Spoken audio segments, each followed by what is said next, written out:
Welcome back. I'm Mike Brown, and this is episode 5 of Worlds Collide. This episode contains some mild language. It also contains spoilers for the first adventure in the Candlekeep Mysteries official D&D book. In the last episode, the party fought a chair mimic, and we are picking up immediately following that battle. I'm going to pull us out of initiative. The last thing that has happened was Milla got a face full of smoke. So basically, Gar got smoked, Milla got smoked, N64Mo and Niatu are both still in the dining room. On the table. Both standing on the table. You're on the table? Yeah. Yep. It's a little absurd. Yeah. Did you do that before you took the bow shot? Or after? No, After. that was my bonus action to get closer. Oh, it's not a bonus action, it's just movement. Oh, okay. But yeah. Correct. Got it. Just- No, I'm learning. That's good. Yeah, it's good. Yeah. I want you to know. Okay, so that is what is up. After they kind of dive bombed, they just kind of flew. So, yeah, let's have each of you roll a d6. Just a d6. Regular die. Yeah. you. Am I good? Sorry. On any disadvantage? Yep. How long does that last? Till we sleep or something. Oh, wait, sorry, on the d6, no. So you got a 5. What did you get? 4. 4? Okay, so roll a d4. 2. Okay, so you just start walking out onto you're seeing, it's kind of a balcony. Okay. You do not have control. It's almost like you're You're enchanted entranced. or You're something. just walking. You can't move, and now you make a d20 dexterity save. At disadvantage. 13. 6. Plus 3 is a 9. 3, so 9. Okay, so no difference there. You two just see Milla start walking out. Gar is standing surprisingly still. Can I still talk? Sure. I can't move, guys! Milla, where are you going? So just as a reminder, we're out of initiative. You guys can just move around at will. Okay. Except for the people who I've told specifically what they're doing. Okay, so Niatu kind of chases after Milla because she has the longest legs, so she can get to her fastest. And she walks in front of her and kind of waves her hand in front of her eyes, and there's like zero reaction. So what happens is when you do that, you are also dive bombed. So please make a dexterity saving throw at disadvantage. So roll a d20 twice, take the lowest result. That was a 3 and a 16. Okay, and your dex is plus 5, I think? Yeah. Okay. So roll a d6, 6. roll a d4. 4. Okay, so you start walking in the opposite direction of Milla, back towards the dining room. Okay. Entranced? Yeah. Yep. I'm assuming that if I'm entranced, I can't really control much else, so I'm just kind of rolling with it because I have no choice. Well, great. So around a minute goes by, and Gar is going to give me another dexterity saving throw at disadvantage. 16 and 14. Plus 3, 17. So you snap out of it. Snap out of it! Sorry, share. You snap out of it and realize that you guys gotta get out of here. Get out of here meaning like get away from these things that are dive bombing you. How many of them are there? Too many. So far you've seen 2. We gotta go, guys! Niatu They're keeps both walking. under. So can we each grab one of them and drag them? Yeah, you can try to do that. Yeah, Ninty, grab me up. You don't know my strength. Pistachio runs over to Milla and starts grabbing the back of her, like, armor, her furs, and starts successfully pulling her back towards the dining room. Isn't Niatu already going back towards the I'm already dining room? going towards the dining room, yeah. Mhm. Okay, I mean, Gar would just start running inside as well. So you are still in the dining room? Mm-hmm. You're heading towards the dining room. Let's say you're in the dining room now. Okay. Give me a dexterity saving throw at disadvantage. 16. 4 plus my 5, right? Is 9. Okay. Roll a d6. 1. Okay, so you just stop. You just stop moving. Okay. You are in the dining room now. Milla has been dragged into the dining room and snaps out of it Okay. as well. So you are still kind of enchanted, entranced, euphoric feeling.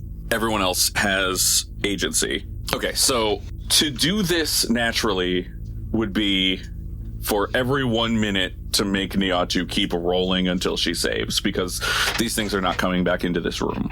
And I'm not going to do that. So we're going to say I snap out of it. Snap out of it. All right. And you're Sounded good. like Gar. So yes, now you have eaten a nice meal. If as the DM, I can make a suggestion to people who are not experienced players, maybe take a long rest.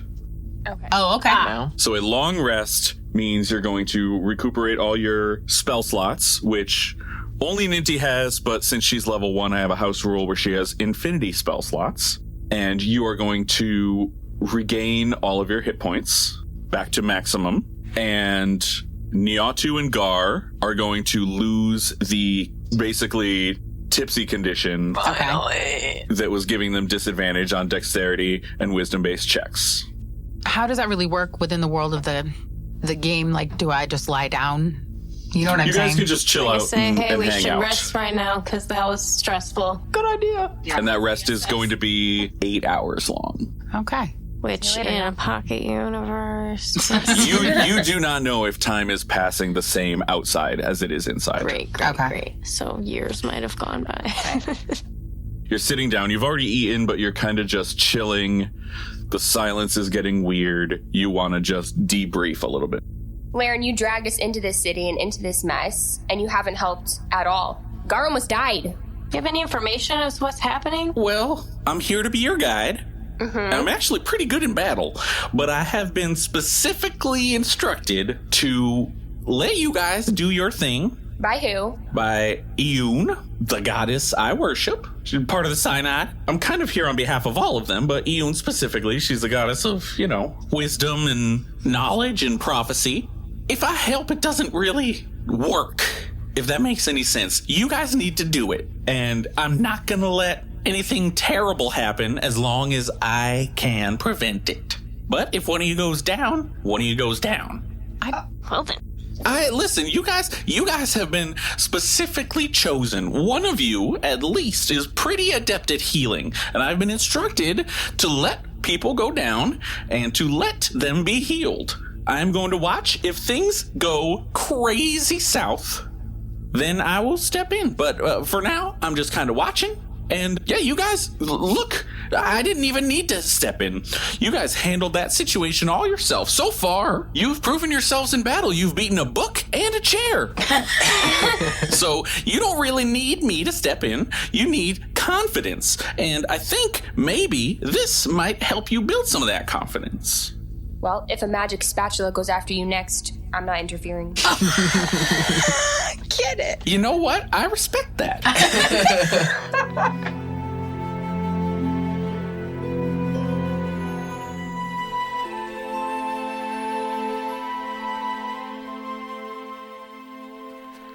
As Alladan begins his journey back toward the city, he decides that his most promising start will be to immerse himself in the arts. Since back home, storytellers and poets were a brilliant form of information dispersion. Not to mention, like another member of his order, he had an affinity for the ballads and odes of those who maybe had one too many drinks in them. What was his name again? It had been thousands of years since he had heard from him, or of him anyway. Keeping a slow pace, Alladan spends several hours marching toward the Arts District, as indicated on the maps found at each corner. His arrival is obvious, marked by the abrupt change of military earth tones to vibrant and flamboyant banners and the sound of singing and instrumental performances. Seeing a stage with a lone thespian preparing a performance, he hurries for the first time all day to grab a seat at the front of the rows of chairs facing him. He's the sole member of the audience. The Ballad of the Synod, The orator declares. Cord goes down to battle, and his blade falls hard and fast. Avandra in her saddle finds her joy in making paths. Melora can be found out in the wilderness and sea. Ioun spends her time in books and crafting prophecy. Arathis will be present there wherever coins change hands. And Pelor plays with time itself while shining on the lands. The Raven Queen is death's embrace and brings the ice and snow. Bahamut weighs out every deed, and safety he'll bestow. Moradin will help to smith a sword or make a child, and Lolth is sure to empathize with those who are reviled. Now Coraline the festive weaves their magic through the arts, and Wenta fills up cups with ale and nurses sour hearts. These dozen are the synod, and this world did they create, but not without a group of rivals sowing seeds of hate. For 7 others like the 12 were not allowed their say. They call themselves the Sheath, their names I dare not share today. And now the synod strive against those fallen deities to keep the lands of Zepha safe and keep our minds at ease. Alladan begins to loudly cheer, realizing a little too late that he's the only one applauding. Thank you very much. The thespian says, and makes a gesture to a hat sitting on the stage with a few coins in it. Feel free to leave a tip.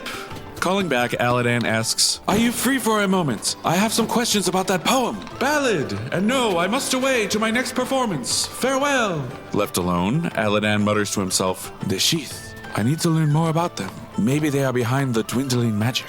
He hails the tabaxi and requests, Take me to your greatest library. Sure thing, Biero. And they're on their way.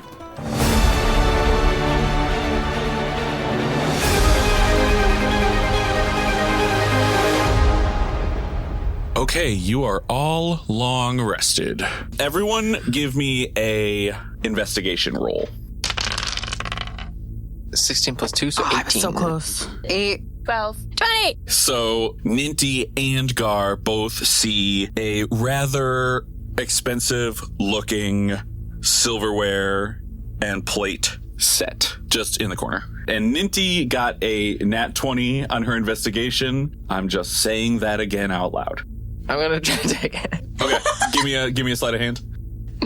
No more disadvantage. And I'm gonna give your passive perception a +3. Nat 20. Are you serious? Are you kidding me? Okay. Okay, first of all, Gar, add silverware and plate set to your items. Ninty, like, you blink and the thing disappears, and you start to wonder what is going on with all of these, like, high-value items just, like, Disappearing. while you're in the room with them. So you hear, like, an actual good flitting of wings sound effect. And you see one of the homunculi come to the door, and they're just like, Oh, good, you guys are okay. No thanks to you. Yeah, well, do I look like I can do much to help? You could have said something. I did. I said something to the other person. In fact, I believe I specifically said, You don't think? Oh, no. And then I flew away. So I don't really want to hear it. Yeah, not very helpful though. We're going to clean this up. Okay? Don't go on the balcony. There's fairy dragons out there. They're going to mess with you. Fairy So dragon. if you guys just get out of here, we're going to clean this up. You guys keep looking around. By the way, what are you looking for? We are not quite sure. Rewind though. If you know what's going on with the chairs, you got to tell us what was going on with the chairs. I don't. So, okay, downstairs, Fistandia has been experimenting a little bit with some summoning and some less than savory creatures. And I'm gonna guess one of them came up here and swapped out one of the chairs and took its form. Because there used to be only 6 chairs in here. Oh. Oh. That's my best guess. I couldn't figure out how to get downstairs, so we couldn't check for sure. Okay. and the other one comes flying in and is just like, Hey, yeah, we're gonna clean this up for you. And, why are you here?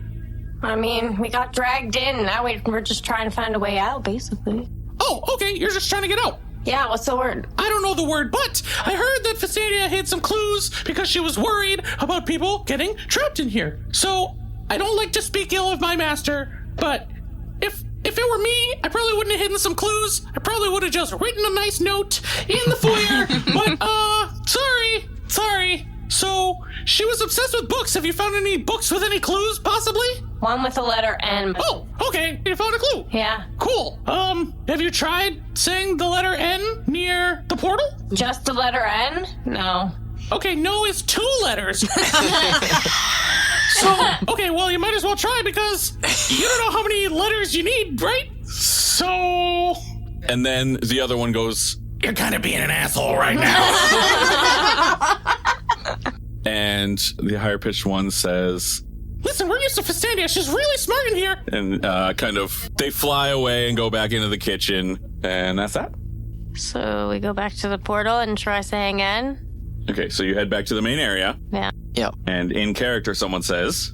N. Nothing happens. Great. But you do notice now that there is a set of double doors behind where the portal was. It looks like we need more books. Let's go back to the room with all the books and see if we can find any more with just one letter. Oh, I'm gonna try and open this door first. Can I try Go and ahead. open that door? Okay, so Gar has no problem just opening the door, and outside of the doorway is kind of like just infinite black on the floor, basically, and what can only be described as a miasma of purplish, bluish, smoke type stuff. Oh. This looks like space out here. What the heck? Maybe close that. Yeah, I just closed through.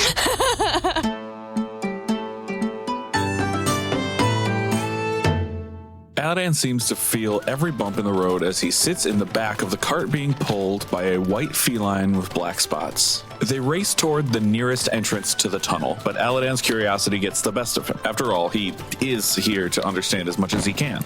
Out of curiosity, what is the difference between your kind and the small cats I've seen wandering about? You seem similar except for in size.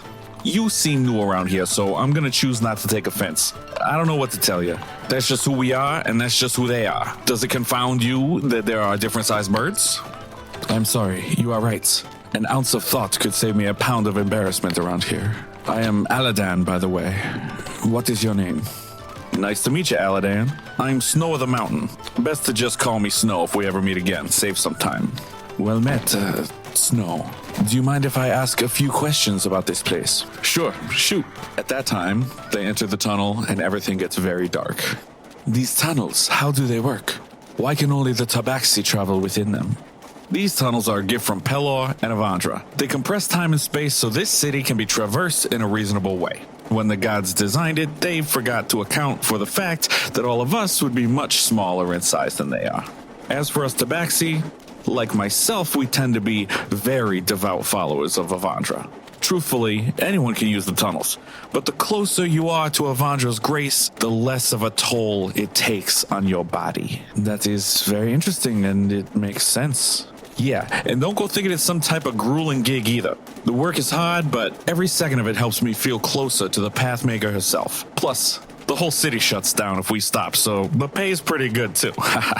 Oh, the pay. Last time I rode in one of these, my guide must have handled the compensation. Do you have a guess how much this ride will cost me? You know what? You've been an interesting conversation partner. Keep me entertained for the rest of the trip, and I'll call this ride free. How does that sound? That works for me. I certainly have enough questions. I heard a performance of something called The Ballad of the Synod in the Arts District. Near the end, they mentioned a group called The Sheath. What can you tell me about them? I can tell you do best not to ask strangers about dark and disgraced pseudo-gods unless you're looking to draw a bit more scrutiny than is needed. We don't talk about them much. You may want to put them out of your mind if you're hoping to enjoy your time in this city. Looks like we're here. Snow pulls off to one side, and they emerge into blinding light and stop with a screech on the side of the street. Thank you, kind Master Snow. I know you said payment is covered, but please take this piece of gold as a tip. Wow, you're the generous sort, aren't you? I appreciate it. I'll keep an eye out for you.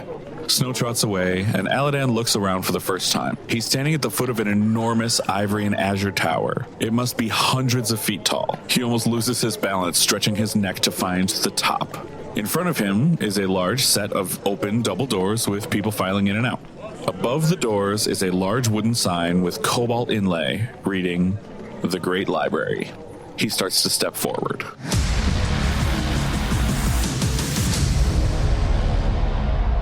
One of the homunculi comes out of the kitchen holding a dustpan and broom set. Have you checked our study yet? Standia study? Where's that? It's the door right behind you guys. I try to go in there. I don't know if it's open, but... Yep, the door is partially ajar, and you can hear like a meow, just a cat kind of chilling in there. And the entire far wall of this room is a floor-to-ceiling bookshelf. Even more books are resting on several large scarlet armchairs and small wooden tables, and there are several paintings on the walls. A fluffy black cat is curled up on one of the chairs. And as you walk in, the cat kind of perks up and trots over and nestles up against Milla, and is just like, and then keeps walking.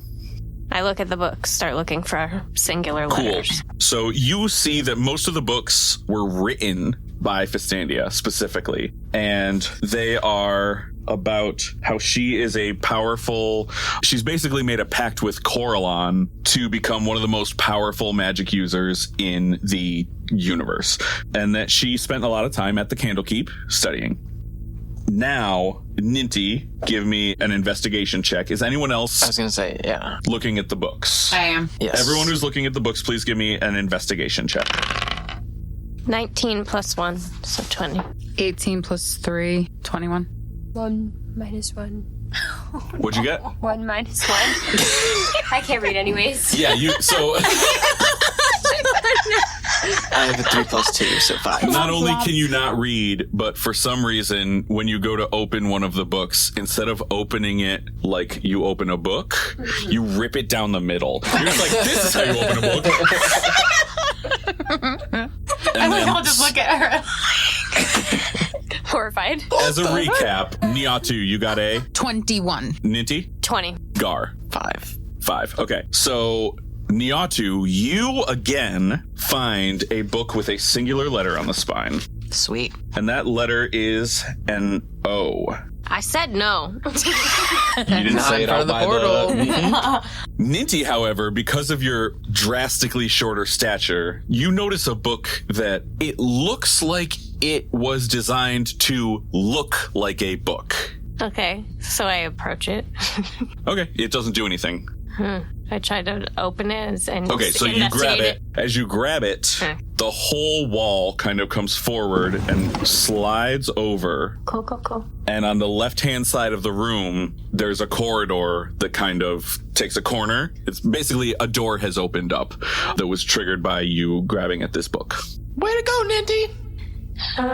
How do we know this is a good thing? I know. I mean, I guess we should go. Yeah, let's do it. Did you see like how dark it was in there? Or, like if you can see. Imagine it just opens up and it's just like you could take a right, but you can't see what's going on. It's just like you can see forward and then it goes to the right. Let's be prepared. Y'all are gonna head down? He gave us the right, yeah. Okay, so at the base of the stairs, you see a doorway straight ahead of you and a hallway that stretches out to the right. It is dimly lit with this purple-blue glow that seems to be permeating everything in this. Like outside? Yes. It was upstairs too. It's just like that's the light that is lighting this place up.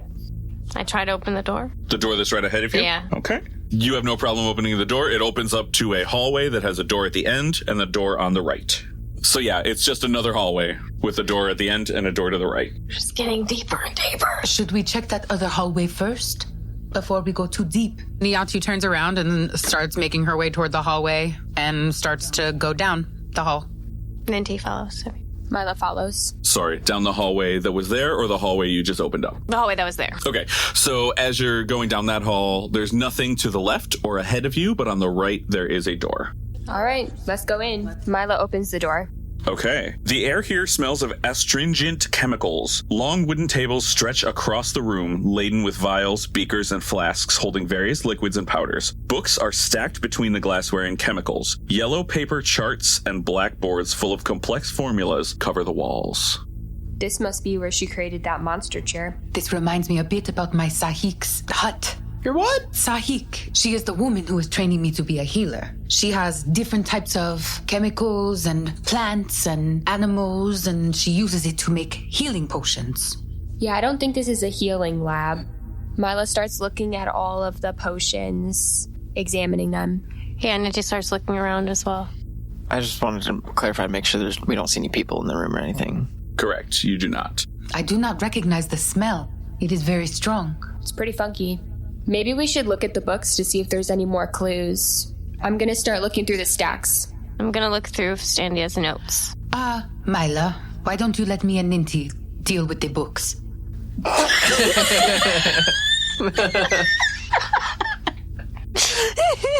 I'm sorry. Everyone's best interest that you guys check out the books. I'm gonna check out the wooden slabs. There you go. So, Milla is working on the boards. Ninti and Niatu are looking at books. Books? No. Did we Notes. establish that there's books on the table? Are they on the slab? They're hanging around. Yep, books are stacked between the glassware and chemicals, so there's Thank just you. books all over the tables. Okay. Ninti and Niatu, give me an intelligence check. Just straight up intelligence.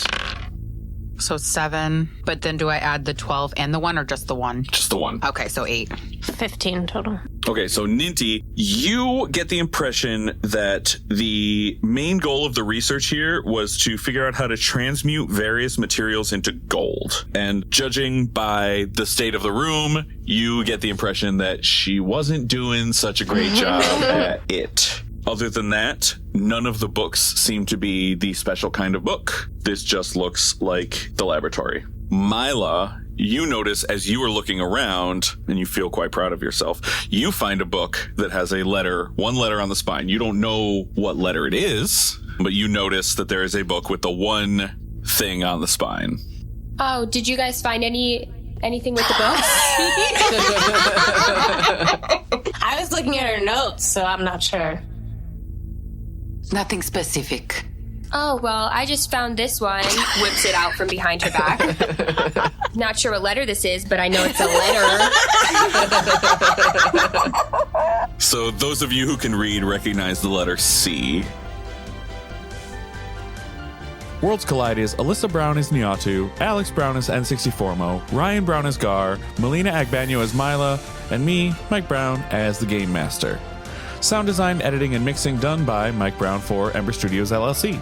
For additional information, including custom maps and character art, please check out our Patreon. Our theme music is Epic Adventure by MS Records. More info can be found in the show notes.